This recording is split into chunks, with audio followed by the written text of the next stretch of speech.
If you enjoy exploring Eorzea, remember to hit the like button and subscribe for notifications of new content. In this video, we'll be exploring Paladin macros.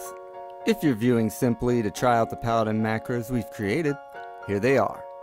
Press each macro button repeatedly until the combo action that follows becomes highlighted. Now let's explore Paladin macros together. This is our friend and Paladin, Lionface. No? Okay, moving on. Let's begin by opening up your user macros, which is found under System. Here you'll see a few pre-made macros, but we're going to be making our own today. Select an unused macro number and click within the name input field. I used the name Fastblade Plus to keep things simple, since Fastblade will be our root action to anchor the rest. First things first, let's make the icon the same as what we're used to seeing on our hotbar. We do this by clicking the large text field on the right and typing in /mycon Fastblade. This can be done with any action.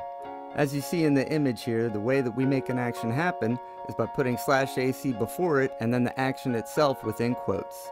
Let's explore the rest of these commands and how they could help or be beneficial to your gameplay. If you were to copy this and continuously press the macro button that you've created, it would activate Fight or Flight. The next button press would activate Shield Swipe if you had recently blocked a move, but would move on to Spirits Within if Shield Swipe was not available. Each button press goes down the list of availability. Let's give you a visual taste.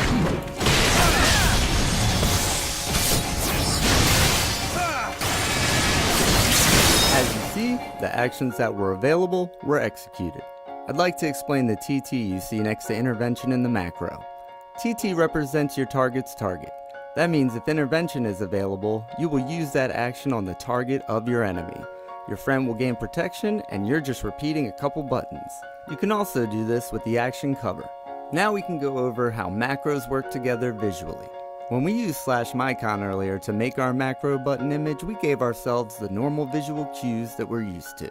If you create this macro and place it in your hotbar, along with the first that we created, you'll see that the combination highlights that you're used to seeing will activate as they always have. This can keep your hotbar looking and functioning as it did without the macros, with the exception of the small gear icons. I'll show you the images from earlier one last time in case you'd like to use the macros that we've created here. It was a pleasure to explore Paladin macros with you. Don't forget to like and subscribe if you enjoyed this.